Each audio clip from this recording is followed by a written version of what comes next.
wabarakatuh. Waalaikumsalam warahmatullahi wabarakatuh. Jaga aku selayaknya engkau menjaga seteguk cangkir agar tetap mengkilap.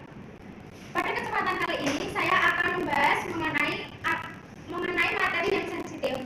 Tapi ini demi pengetahuan kita dan juga seberapa upaya kita yang bisa kita ambil untuk tetap mempertahankan organ reproduksi kita.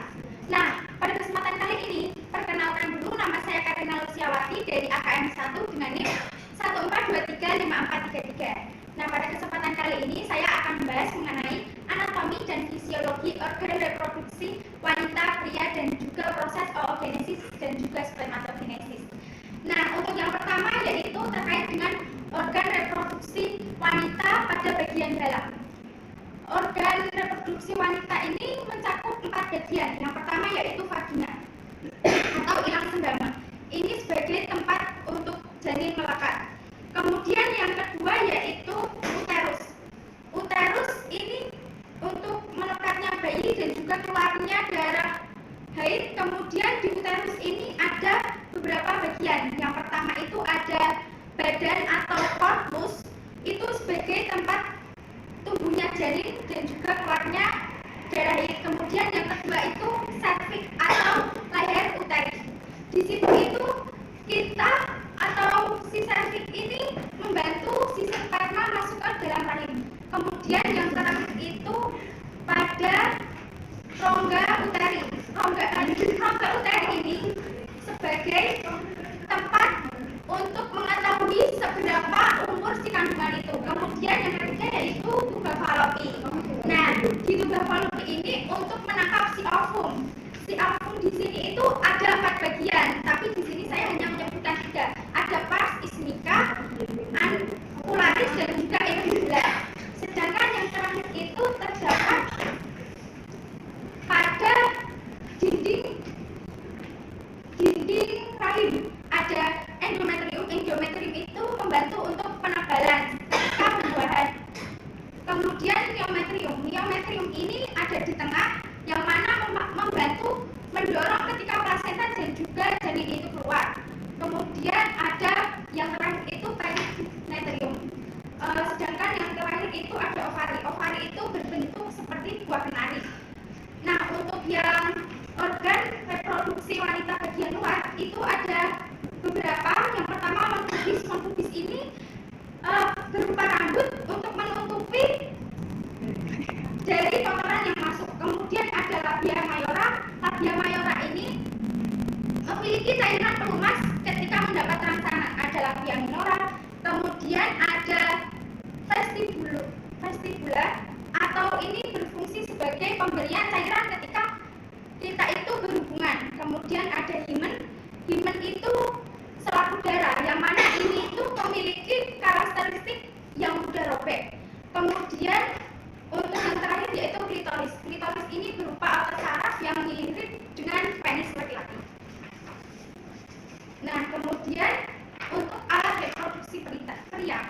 Alat reproduksi pria ini sama seperti wanita, ada yang di dalam dan juga di luar. Untuk yang di dalam itu ada testis.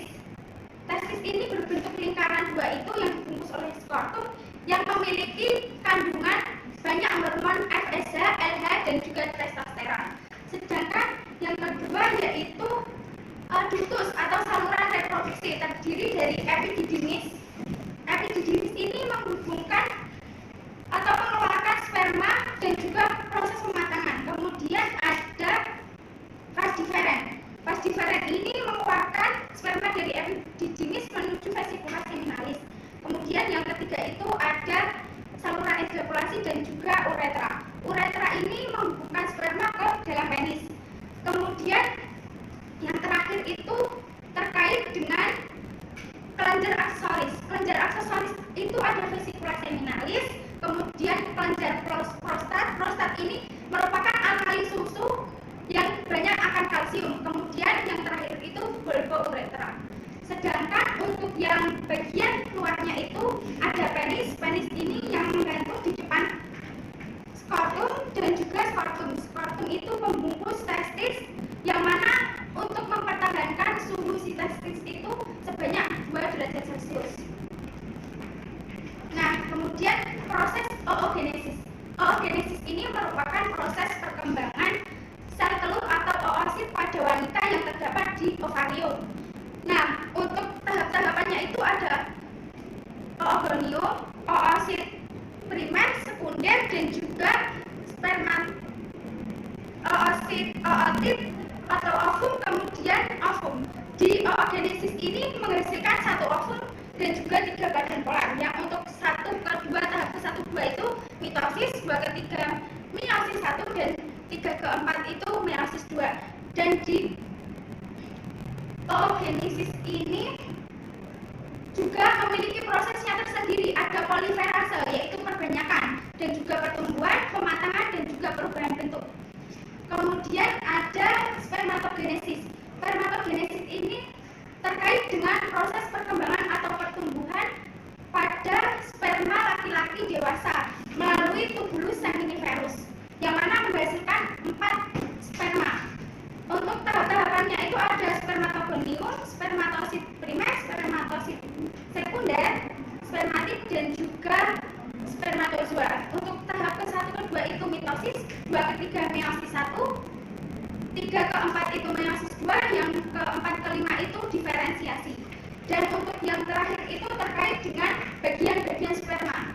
Bagian sperma itu ada bagian kepalanya yang memiliki kandungan akan enzim, poliferase dan juga profase. Kemudian untuk bagian tengah ini banyak mitokondria yang banyak sekali menyimpan energi.